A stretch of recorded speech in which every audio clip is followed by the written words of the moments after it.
Okay, welcome everyone. I'm Tuni Shartner, the Executive Director of District Hall Venture Cafe Providence. We love sponsoring this program, and we're very excited because this is one of our favorite presenters here teaching this workshop. It's going to be fantastic. So I'm going to just hand it quickly over to you, Beth. We've got a lot of territory to cover here. So welcome everyone. So welcome and Happy New Year to everyone. Can't believe it's already the 7th of January. My name is Beth Carter and I am the Executive Director of the Rhode Island Business Competition. I'm very excited that you all could join us this evening for a very informative evening. This is probably one of our events that is most critical, I guess, because we already have opened up the application tab. It opened yesterday, as you can see on our screen here. So if you go to ri-business.com, you can apply to be in the competition. But needless to say, you don't need the business plan to apply. But if you do get selected for the next round, then you will need to have a business plan.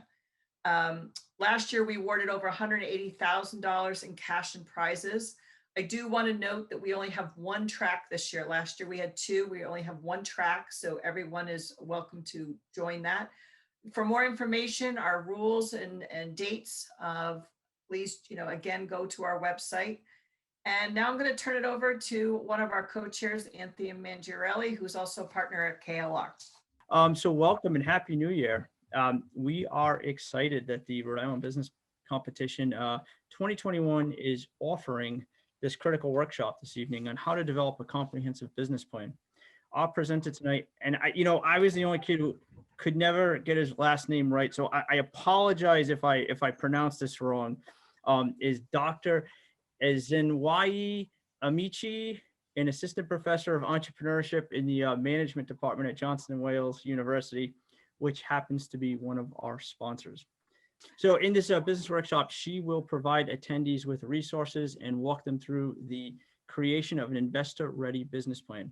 Before she begins, I do want to mention our sponsors, which include private companies, service organizations, public agencies, colleges and universities, banks, investors, and most importantly, former competitors. These organizations provide ongoing support, which enables the competition to function year to year, which allows entrepreneurs to build a business framework to transform their idea into reality. Since we were formed in 2000, we have over 50 previous competitors that are making a huge impact on economic development in Rhode Island by growing and expanding their businesses, hiring employees, and buying from suppliers and service providers. In addition, I will note that we just had a very successful exit of one of our former winners in December that we helped them work through the sale of their business. And we are proud to announce that we made some very successful wealthy individuals back in December. In addition, I do want to acknowledge one of our partners, Venture Cafe, who's producing tonight's event, which most of you are familiar with Venture Cafe. And although we would prefer to be all together in their amazing space, we hope you will recognize the hard work they have done to make this event great this evening. I would also be remiss if I did not mention that the Bryant University social media team is here tonight spreading the word about the competition. So with that said, I want to thank everybody for their time and attention and welcome Dr. Amaechi. Thank you very, very much. I appreciate that. Hello, everyone. Welcome. I am Dr. Ezenwayi Amaechi. I am, in addition to being a faculty member at Johnson & Wales University, I'm also the founder and the executive director of Micro Enterprise Social Entrepreneurship. It is a mission-based organization that has adopted a holistic design approach that works with women and youth in developing nations, looking at them from an emotional, physical, spiritual, and social well-being, with the vision to create an ecosystem of women and youth entrepreneurship in developing nations. Okay, entrepreneurs in developing nations. Welcome once again. I'm so excited to be here and to be teach us, this workshop today. All right, So, some of the things that we're going to be talking about today, of course, we're gonna always want an introduction. Why is business planning important for any business? What are the reasons that you would like to write a business plan? And of course, we'll review components of a business plan. I have some resources, and again, if you have questions about additional resources, we can always make that happen, okay?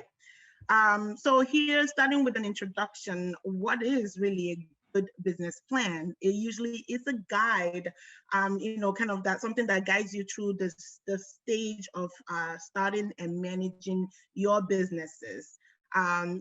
Researching and writing an effective business plan can also help you to have a fruitful business venture. So one of the things I want to make sure is that by the end of this, you will understand the different components of a business plan and how to create yours. You will also leave, like I mentioned, with useful and helpful resources. And if you have questions about resources that I did not include in this presentation, we can have a conversation about it and we'll see what we can do about that. Why is business plan important to any business? Well, helps you to set goals and objectives. Also helps you to determine how to reach those goals and objectives. You've heard about goals all your life, SMART goals. You need to, I'm sure that even this is New Year, right? And some those of you that are looking at yourselves and your businesses, you're looking at the goals. What is my goal for the next year? And all that, right? It also helps you to understand the type of business you're in. The industry that you're in, who are the players in this industry, and how are things going. Also helps you to understand how much you need. When you're running a business, when you are starting a business, one of the things that anyone will ask you, like investors or people that you're looking to ask for money will ask you, well, how much do you need? And ways that you want to be able to answer that question. What are your sales strategies, and where and how the needed personnel, like the people that are going to be working with you, who are they, and where they where would you go to find them? And then of course profit. We're in business to make money, so you want to know where the profit is going to come from. What are some of the reasons people write a business plan?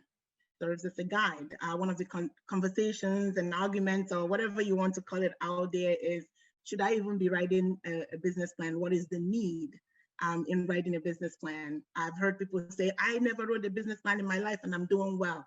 Sometimes I turn around and ask them, well, you did not, but did you write anything down? Anything at all? And they're like, yeah, well, I wrote this and I wrote that down. Like, well, even though it's not like this, documents that you claim, this big old document that you claim, you did indeed write a business plan, but you just not in the way that you're looking at it. Okay.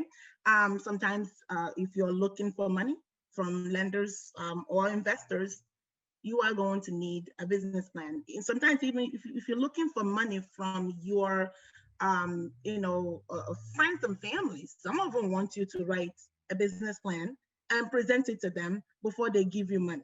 So this is important. So not just for the not just for yourself, but also for lenders and investors. And of course, business plan is key to knowing where your business stands at all times.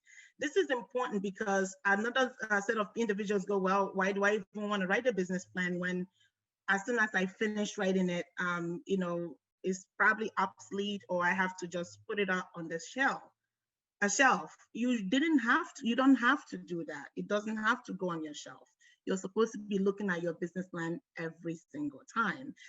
For new businesses, again, my opinion, I recommend at least once a month, if not more. Some people go as far as like, you need to look at it every week.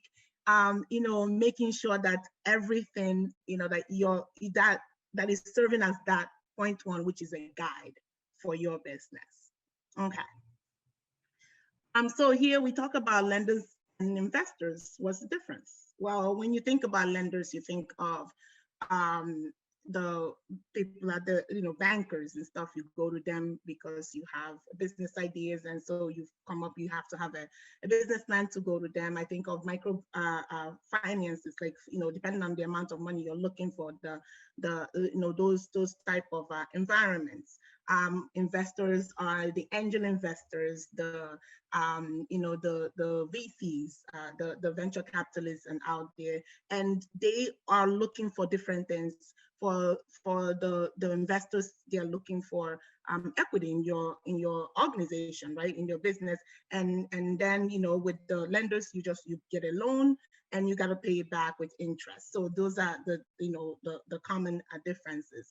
And in terms of what is it that these individuals are looking for, well, like I mentioned, equity for investors. They want to know what it is that you're going to going to be given to them in exchange for the money that they're going to be given to you. And other things that they look for include uniqueness of your business. So there's this thing, we talk about when people say that they have a business idea, the first thing I often try to tell them is that you do not want to be what I call a Me Too business. I have, I'm starting a restaurant. Me too. What is it that makes your business unique? What is it that stands out in your business? What is it that makes it that the restaurant is different, or that cafe is different from the cafe that is already out there? So that's important. The next one is what we call a business model. You have to have an effective business model. So a business model is basically, defined as how you create, deliver, and capture value. So you have this value that you've created, a business that you have created, for people, right? That you want people to come and, you want people to buy from you, whether it's a product or service. Then how do you make sure that they get access to this products or service that you have now created, which is the next part? And then how do you capture value? How do you make money off of that? So you need to have an effective business model. When we have this conversation in my class, I ask my students, once we go through this, one of the things I ask is, well, what is Netflix business model? What is, so that way we drive it home, because I use Netflix because most of them, are Netflix. So I use things that we can easily kind of think of. And we go through that process. Well, the value that they create is that they have this, a place where I can go and watch movies and their own content and other content, like The Office. I think Office left now, but it was there for a while, and they can watch that show there. This place, that's the value, right? Especially since The Office, for example, even though it's no longer on Netflix, but it was there for a while, and that they can watch it there, and even though the show is no longer, it's no longer airing on regular TV, but for those that either heard about it and want to watch it, can go to this place and watch this, right? So that's the value that they're creating. Now the delivering part of that value is that you just go on netflix.com and you log on and you pay them and you get to see it. Then the capturing of value is on the part of Netflix, where they are able to get their money, whether it's $14.99, $11.99, whatever it is. They've raised the prices so many times I don't remember how much it is. But so that's being able to capture the value. And as for your business model, you need to know what that is and what that means. And then the next one is large market size. Do you have enough customers to be able to that are going to be buying what you have? And this market size who is willing and are able to pay for your product or service, because it's one thing that you have the people out there, but are they willing and able? I often have this conversation with my cousin, who, I have to explain to him, yes, some things I can purchase it, but am I willing to pay that money? Am I willing to pay, $150 for an airport or $200 for something? What is it that, you have out there, that you're bringing to the people? Is it valuable enough for people to want to do that? The founder and the team experience is next. And of course, passion. You cannot fake passion. when you're talking to someone about your business, they got to see it in your face about what you do, what you're trying to do. That's something that nobody can fake. They will just see it. And then of course the experience, this is the part that you put your pictures, either your picture or the picture of all the team members, and then everyone involved, and a little bit of experience of what they bring to the table, because your investors are not looking for you to learn on the job with their money, right? They want to know that you have something coming, you're coming in with something. And then the next one is financial performance. We'll talk a little bit more about this, but those are some of the, some of the things that the investors and lenders are looking for. Ezenwayi, Yes. we have a couple of questions. Yes. All right, so I'm going to actually switch the questions around. So first of all, could you explain the difference between venture capital and angel investors? Yes. Angel investors, so they are when you're looking for funding, you go through process, like you go through a series of processes, I call it. You start with, the wisdom is for you to start with your own savings, right? And then after you look at your savings and you're like, okay, you ran out of that, you go after your friends and families, right? And asking them for money as well. Again, like I mentioned earlier, some of them would like you to present them with a business plan, so that they can see what it is that you're doing before they give you the money. And then the next step is angel investors. These are people that will give you about maybe 25,000.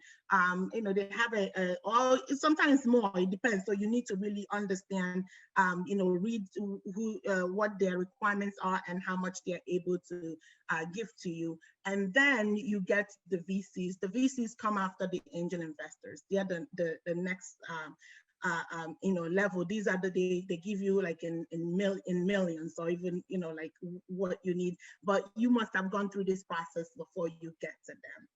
Did that help the person? Yes. And now we have another question. John, do you have any questions? I see you shaking. Tell me. Well, I mean, the problem is, of course, we've already gone through our own savings. Our friends and family basically are broke. And that's the whole reason why many people go to these challenges, for the fact that there might be another resource. And at these challenges, the angel versus the VC investors are sought, and it's just wondering whether they are subject to the same conventional criteria that they're looking for in credit rating, in financial structure, or stability and stuff like that. I've been at this for 35 years, and it's just that angel as it came about with this internet, as I kind of not grew up with it, but it came into real play before it was actually called the internet. And so the angel investors seem to be abound, or venture capitalist investors were abound, but then it was hard to meet their demands, or hard to try and convey to them what it is that you're trying to do. Although a lot of people were interested in my stuff, it's just that I'm not in a position like to set up a placement account, or having something that they can put their money into as their protection and my protection, because money can be, accounted for and or set in reserve. And so that's why I was wondering, with all this investor stuff, angels and VCs, the only thing I'm going to look for is because I can't qualify for the conventional lenders. Okay, so it's not like the explanation I gave was not enough. It was not sufficient. It's just that the process. Okay, I wanted to kind of understand that. I am not an angel investor yet, so I don't know, the process that you've gone through. However, in terms of because every one of them is different, and that's why they ask that you kind of review what they're looking for, what they're asking for. I'm sure you've done it, like you said, you've been at this for years, and it all depends on the business. And again, if you recall, I talked about value earlier, And so they have to see value in what you're bringing to the table in order for them to, want to give that. That's one of them. And then you mentioned like the other qualifications and stuff.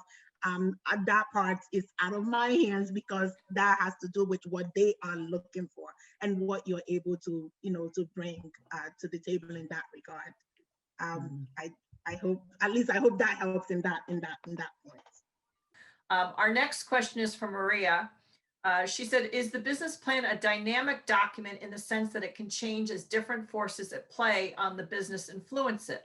Are changes to the business plan good or bad?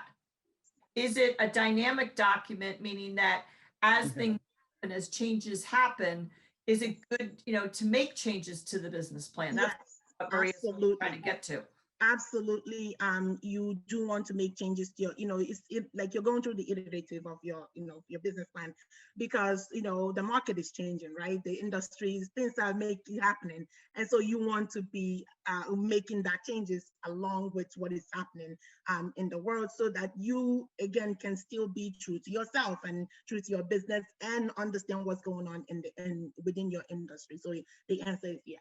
Thank you very much. So here we get to the components of a business plan. And, so there's the cover sheet and I'm going to stay here for a minute so that you can just see all that is happening. The table of contents is very important. So the cover sheet will have your name, your business information. Again, I ask that whoever is asking for a business plan, that you make sure that you review what they are looking for. So that you can add those things in there. But, the cover sheet, the table of contents, the executive summary, and I put like the how long, like, the pages here for a reason, because another issue out there is that people think that business plans are too long. Why should I sit here and write this, read this 50, 100? I remember someone telling me I wrote a 100-page business plan. I'm like, yeah, that's why nobody's reading that, because that's a lot. Your business plan should not be more than 26 to 30 pages, at the most, or it could be even less than that, depending on, of course, the stage where you are in your business, because depending if you're starting out, all that stuff, you just need to know, but make sure that you do thorough research and then make sure that you put things where they belong. Don't put things that belong in your appendix within your business plan. That also makes a big difference. So you go through your company overview and the industry, marketplace, competition, or competitor analysis. Then there's the marketing plan, the operation plan, something called the development plan. And then I talked about that management, which is important as well. Some critical risks,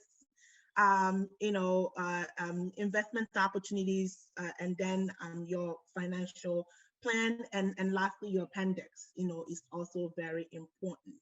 Okay, so we're gonna go into it.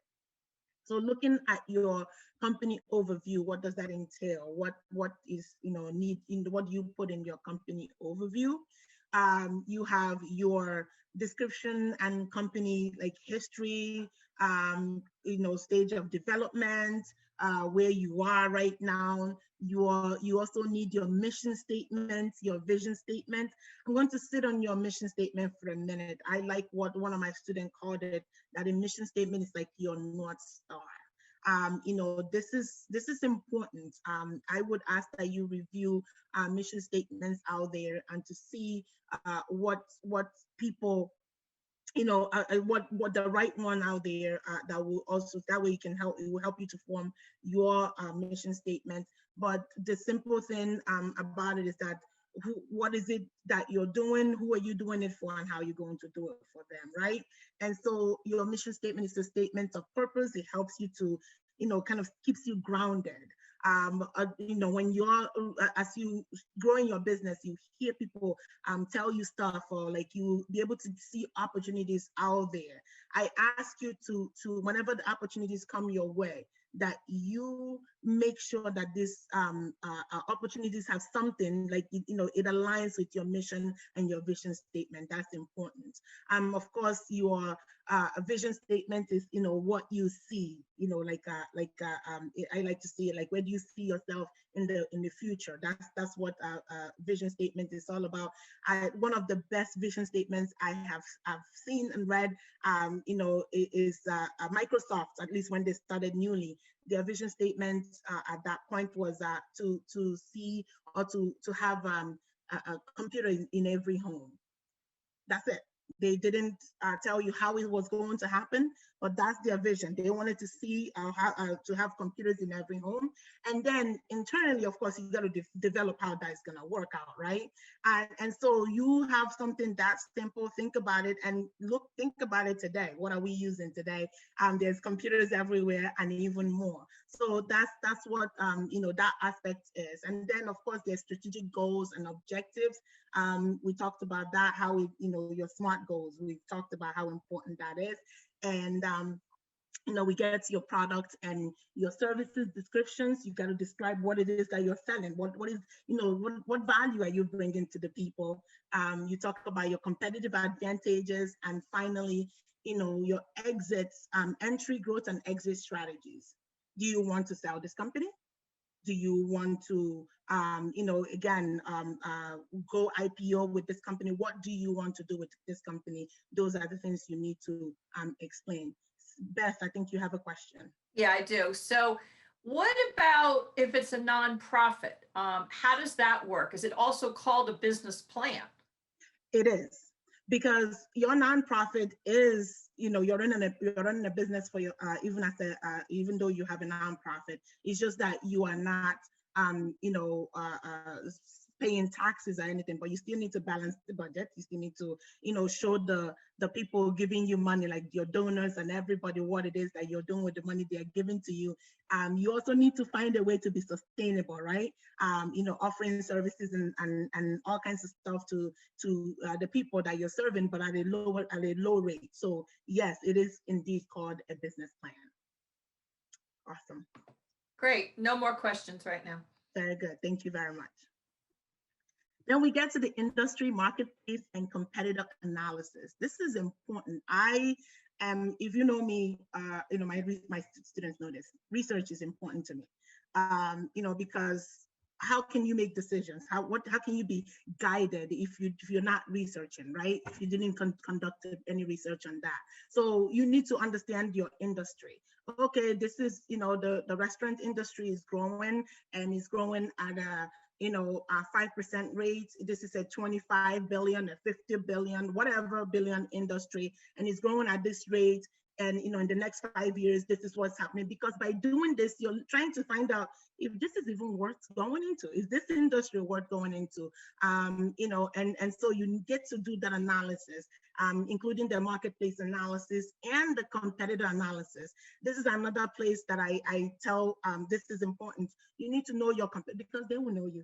So you want to know them. You want to know them inside out. You want to understand who they are. You want to know all your competitors. There are some competitors I call like the direct and the indirect, and even the phantom competitors, the ones that are, sometimes you can be able to find, I tell my students, for example, you might want to open a bakery or something out there, but somebody else will ask their friend to make that cake for them and all that, instead of asking you. If you can find all that information out, is good for you, so that that will help you as you put together your business plan and as you start your business. Okay, so this is I usually recommend like about looking at 5 competitors, and kind of compare it against yourself, what they bring to the table and what you is bringing to the table, and how you compare to them.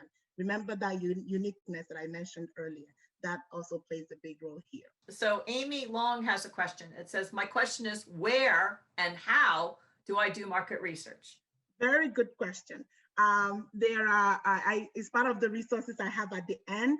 So Amy, if you wouldn't mind, I will share some resources at the end as to where to go, some of the resources to use, like where to go. Some of them to get good data, you have to pay for it. I'm sorry. But I work I'm in academia, so I go to my school library to get that information, and I don't take that for granted. However, I will share where you can be able to get resources, like the resources you can use to get that information. Okay. Another question from, well, also if you're an alum of a university, you can use their resources a lot of the time too. So that's another way to do it without paying for it necessarily. It's very important. Yes, ask, because it's not, I don't think it's always the case everywhere. So you want to ask and find out. Yes. Yes. So Chad has a question. Is the business plan central to the management of a major change to the structure of an organization? Is the business plan central to the management of a major change to the structure for an organization? Maybe Chad can unmute and explain that a little better. Yes, please, Chad. Yeah, hello. I'm thinking of Amazon, how it started off as an entrepreneur. It's Jeff Bezos. He start off selling books, and then it became an entrepreneurial structure, and then Amazon was acquisited like over 40. It grew and grew. The Amazon I'm talking about. He's the CEO of Amazon. So Yes, with all that, the structural change there was the business plan, was it part and parcel of that? Was that like constantly reviewed, and would that have been central to that process, those different processes of change? While I don't know, of course, the internal workings of how Jeff Bezos did what he did, but I would think so. That you're constantly reviewing and to also doing your research, because part of that business plan is doing your market research to see, what customers are looking for, right? And to be able to constantly offer it to them, because that's one of the things about growing. But it also depends on what you are looking. Remember that you have a business goal. And so what is your business goal? And is that part of your goal to constantly expand? So what the type of research and the way you expand or grow your business depends on what your goal as a business is. Does that help, Chad? Yep, thank you. You are so welcome. Right, so here we get to marketing plan. Looking at Chad's question about, Chad's question about what Bezos did, and I mentioned having to do research with your target audience. You need to talk to them. You need to find out who your target audience is. You need to know, I mentioned earlier, what they're willing and are able to pay. I say that all the time because that's important. Because some people might be willing and they're not able to pay for what products or services that you have, or they can be able to pay and not willing. So you need to make sure that the people you're going after are both. And then this is also where you talk about segmentation. That you have, you put people, I call them, when I think of segmentation, I think about putting people into different buckets. You create that customer archetype. Some of you might have heard that word before, where you have like, put together an ideal customer. One of the examples I use in my class is that I tell them, when you think of a Whole Foods, customer, this Whole Foods customer is usually, they eat healthy, they are very active, and the type of car they drive, and all those things, they will probably own a dog, like those type of things. You need to create something like that to be able to help you, even as you look at your target audience. And then, of course, what is your product or service strategy that you're bringing to the table?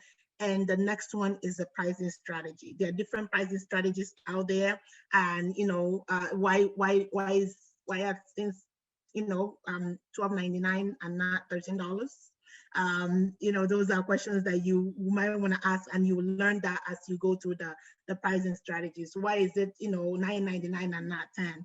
That's part of the things that goes with the pricing, and you want to understand the psychology before you're able to price your product. And also you look at your competitors around to see what they're pricing their products on. So all these things also require research. Everything you're doing with your business plan requires research.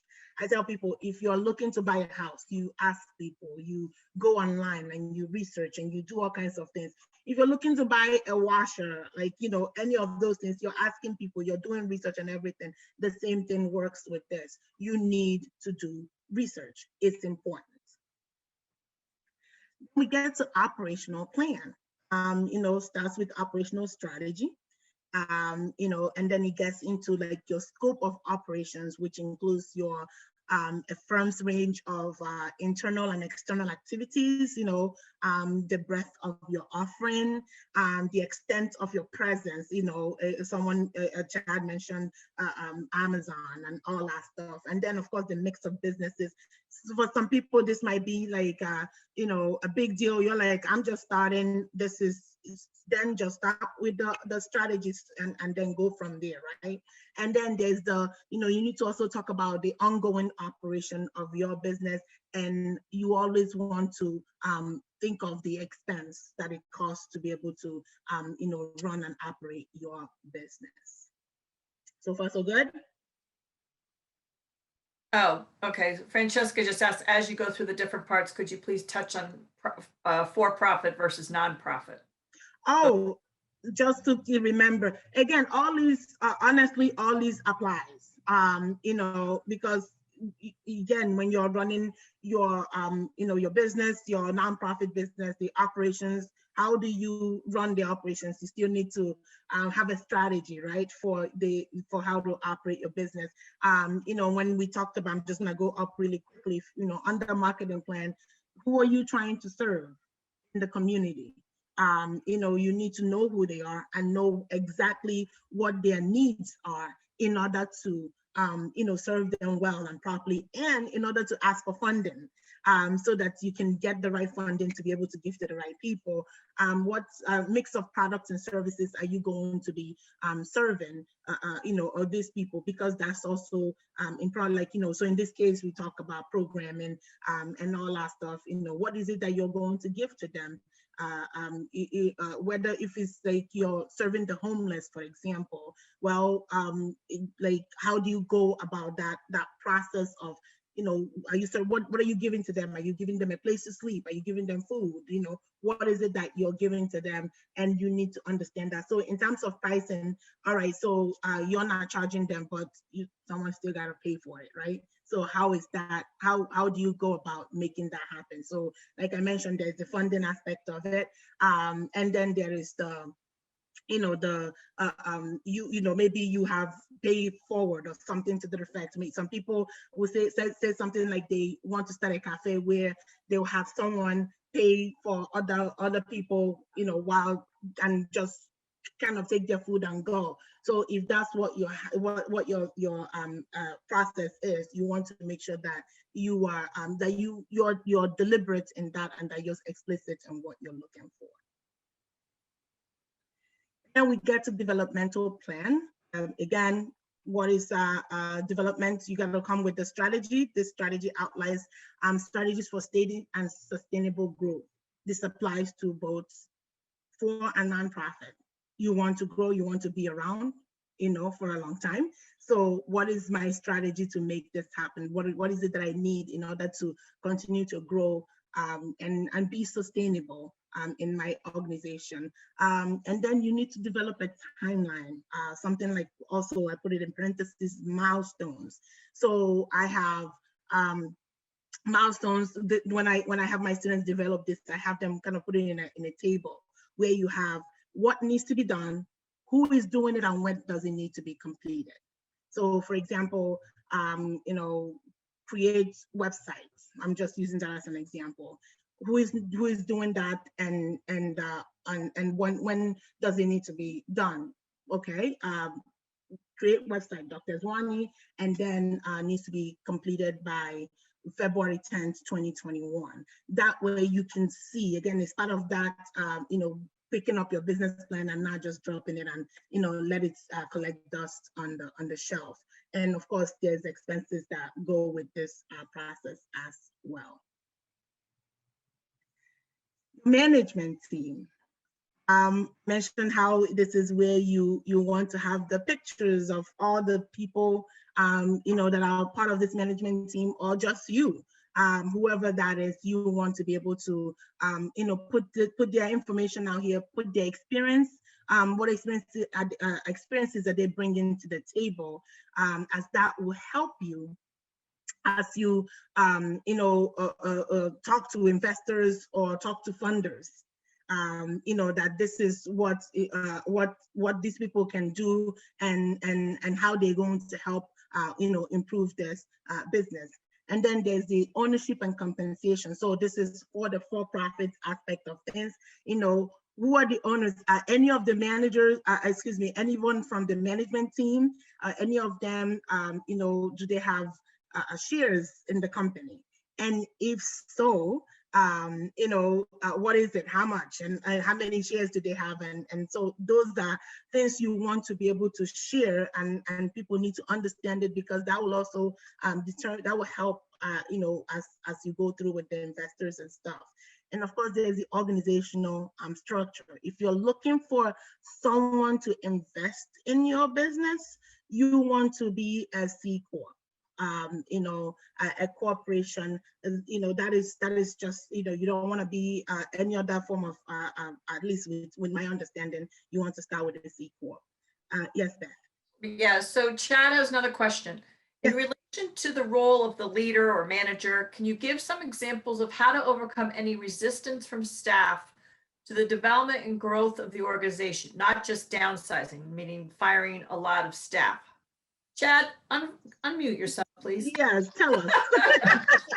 I could probably explain it, but I don't know if I'm going to explain it properly. So I don't want to put words in Chad's mouth. So go ahead, Chad. Tell us, Chad. Basically, as you read it, I'm thinking of the development, because it's not going to be all hunky dory. You're going to come up with, because change is a threat. Development is a threat to existing skills and relationships, perhaps, and structure. Do you know of any effective techniques to sort of deal with that? Any resistance to, we've got the business plan, but we've also got staff, potentially. How to deal with that? Any opposition, the negative forces, if there is any? So this is like, well. your business is going, your business is growing, and then, like, then there's all these issues with staff. Is that what the part you're talking about? Yes. Okay. Well, you have a conversation with them. I would start with, kind of finding out what's going on, because this person usually, like, when you're starting up, usually I'm making a general statement. People sign on because they believe in what you're trying to bring to the table, right? But then, if for whatever reason that is not the case, anymore, you want to talk to this person to find out, or this group of persons, to find out what's going on. Do they feel like the organization is going in a wrong direction? Do they feel like this is no longer what, it's not what they signed up for? And that could be the case. I would ask that you hear them out first. Make sure in a safe environment that everyone feels safe to be able to tell you how they feel, and then, because for me, I have people that I'm working with. As I mentioned, I practice what I preach. I am a social entrepreneur, and so I have all these people that are working with me, and I have an open, like, door policy. You think anything, please tell me how you feel. What I do is I try my best not to share. When something comes up, I try not to share my opinion. I have them share first, because there's a possibility that, if I share my opinion first, they may not want to tell me how they feel anymore. And so I encourage them to share what they think first, and then I say what I think later on. And so, but you want to have an open place and an environment where people are willing to talk to you about, how they feel about whatever it is that is happening. Did that help, Chad? Yeah, it did help. So an open door policy. An open door policy from the get-go, I think it's important for any leader. Where you are having this, making sure that people can tell you how they feel respectfully, of course, and that people can, that there's this relationship that, again, like I mentioned, when people are a part of a startup, they're usually part of it because they believe in what you have. So they would want to tell you you want them to tell you what's going on. Because I always tell my people, I don't know it all. You know things that I don't know, especially I'm building a global organization. And, I have people in Ghana and in Nigeria and in other parts of the world. They live there, I don't. I live here in the US. So I want them to tell me what's happening. I don't want, yes, I visited and I know the area and I know the environment, but they know better because they live there on a day-to-day, like all the time. Okay? Awesome. No other questions right now. Thank you. Thank you very much. We get to the next one about critical risks. There are a few of them. There's the market risks, customer risk, financial risks. And so I kind of decided to break it down. Some of the common market risks include the losses due to factors affecting the market or the industry. I talked to you about doing industry research. So if there's anything that affects the industry, that's a risk, right? And all of a sudden, like, this industry is no longer growing, or, whatever that is. So that is a risk that you want to be aware of as you do your research and understand. There is the common customer risks, when, someone decides to, there's some kind of fraud, or there's a loss of personal data, any of those things, that is a big deal too. You want to know that, you want to do, research that. Common financial risks, credit risk, operational risk, liquidity risk. Again, this is might be different for every organization, but this is a general thing that I need to put out there. I tell people, you can, do with it whatever you need to. It might not apply to you right now, but you may need it in, later on. And of course, as a new business coming in, competitors might want to retaliate, and they're like, wait, who is this person? And who are you? And so you want to be able to have something to do, to combat that. For example, I tell new businesses, you do not want to compete on price. That is the worst thing you want to do. You want to find other ways to compete. Customer service, is one of the best ways to compete. Because everyone knows what it is, but at the same time, it's very difficult to achieve. And as a small business, you can be able to change, as a micro business, because you're still starting, you start micro and then you grow, right, into like big business. You can be able to iterate and change and be liquid and all that stuff. And so you want to ensure that you have that information as well. And finally, contingency plans. You need to understand and have that available to you. Here comes the investment opportunities. This is where you get to, you never want to write a business plan, especially for investors, and not tell them what you want, right? You want to tell them how much you need. You want to tell them the terms. What would they get in exchange? And so you do the research and find out whether you're going after angel investors or VCs, because of course there's the series and all that stuff. And so you want to make sure that you know, because the next thing they'll ask you is how much you want. You want to have an answer when your very rich Aunt Gladys asks you how much you want, and it won't be good for you to tell her that, oh, I'll get back. No, you want to be like, I need 80,000, can I get 100 grand? And then, of course, in the next slide, I talk about, uses of funds, because they might want to know that as well. And then, like I mentioned, terms, what would they get in return? This is not really for nonprofit organization in terms of investment. Like you, of course, it will be the funding opportunities when you're going for grants and stuff. What do you need? How much would you need? And then how, what is the terms? Well, in this case, there's no such thing as terms, right? But you get to tell them what you're going to use it for. Because I understand that sometimes when funders, when you go after like funding as a nonprofit, some of them tell you specifically what you should use that money for. And you want to make sure that you honor that. That you don't use it for something else. that you use it exactly what they ask you to use it for, and that you are documenting every single thing so that you can be able to say, here's the report, here's what I did. We served 20, homeless people, and we gave them beds and we gave them food, whatever it is that you're doing and whatever it is that they asked you to use that fund for, make sure that you use it for that exclusively. And then, the final one is financial plan. You want to have a detailed financial assumptions. What this means is that you are, kind of explaining, again, with research, every single thing about your financial, like how you came up with your numbers. My students know me with this. It's like they come up with stuff and I go, okay, so let's go back at this. How did you come up with this number? Where did this come from? So how many, and it's important to tell me how you came up with the numbers. It's important to tell investors how you came up with the numbers, because, again, that's why this is an assumptions. You are doing assumptions, is that you're doing going through this process, educated guess based on research, right? You're not just coming up with numbers, pulling it out of a hat, but you are using research to make an educated guess. If I sell, according to research, I use cafe a lot and restaurants a lot because that's what usually my students like to open. So excuse me for that.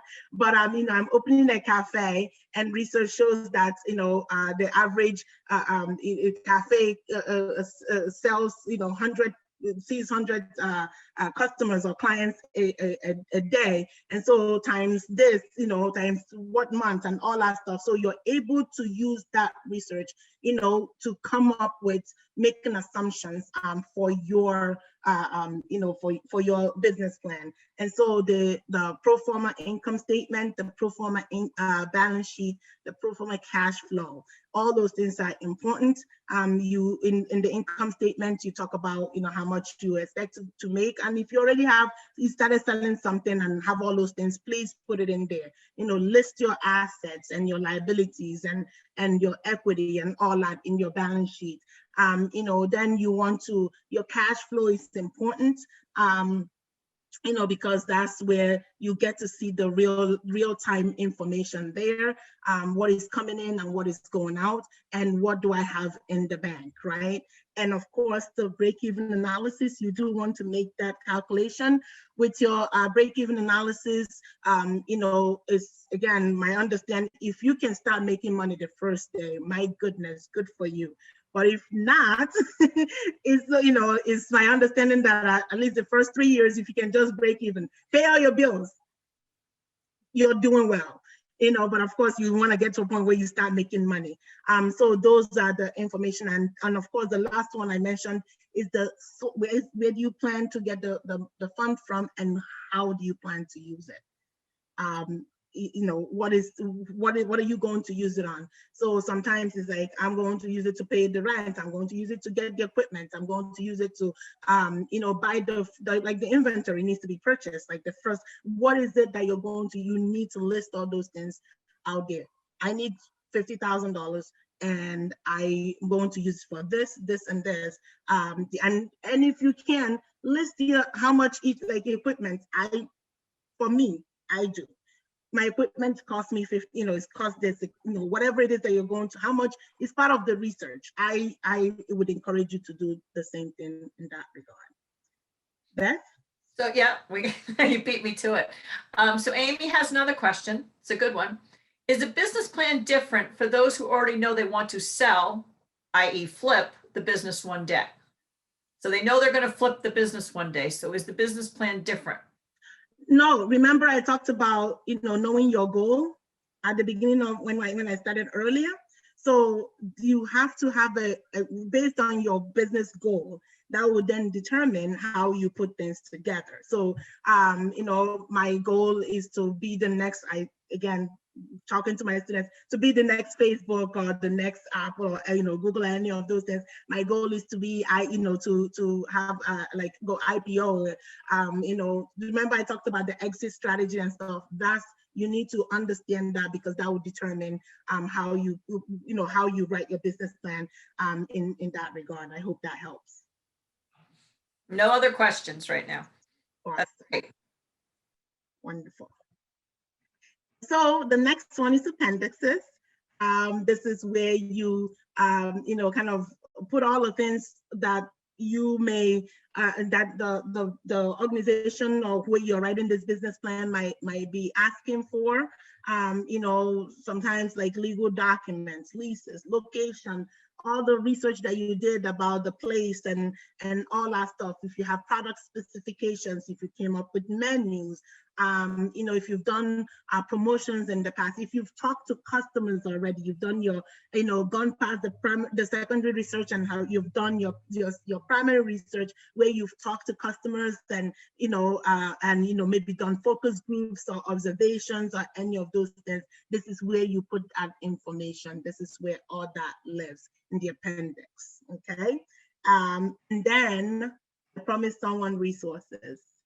Here, you can find resources. The first thing up here is Life Plan. I do not have any stake on this, on Life Plan, but I am going to talk it up because, yes, I have to say that out loud. I have no stake on them, but one of my colleagues shared this with me last year, and I have been using it in my classes, and my students love it. So it helps you put like structure in your like as you write your business plan, it kind of like have it in sections, and at least that's what I hear from my students, and I agree, because I get to grade it, and it helps them kind of put it together. So that's one resource in that regard. And then the Small Business Administration, SBA, that site, I don't think people understand how good that site is. It has all kinds of information that will help you with your business, and you can look at it from anywhere. So sba.gov, is another one. Another one that I love is IBIS World. People say it differently. IBIS World, I call it IBIS World. IBIS World, is this industry report. You can get some things on Google, but most of the time they give you like bits and pieces, and then they get you enough for you to want to click on it to buy the data, to get more information. But of course, like I mentioned, I work in the university, so I get access to it. It is one of my favorite industry reports to use. And then of course there's Statista. That's another one. Again, see what you can get out of that. MRI Plus is another one that is, I literally just learned about this not too long ago, and this one gives you like consumer information and like down to it, and that's expensive. Like I think I needed a code to get into it. That's how much it is. So that's another great one out there. And of course the census. If you're looking, of course you get information about the, information about the people, your demographics and stuff like that, whether it's up,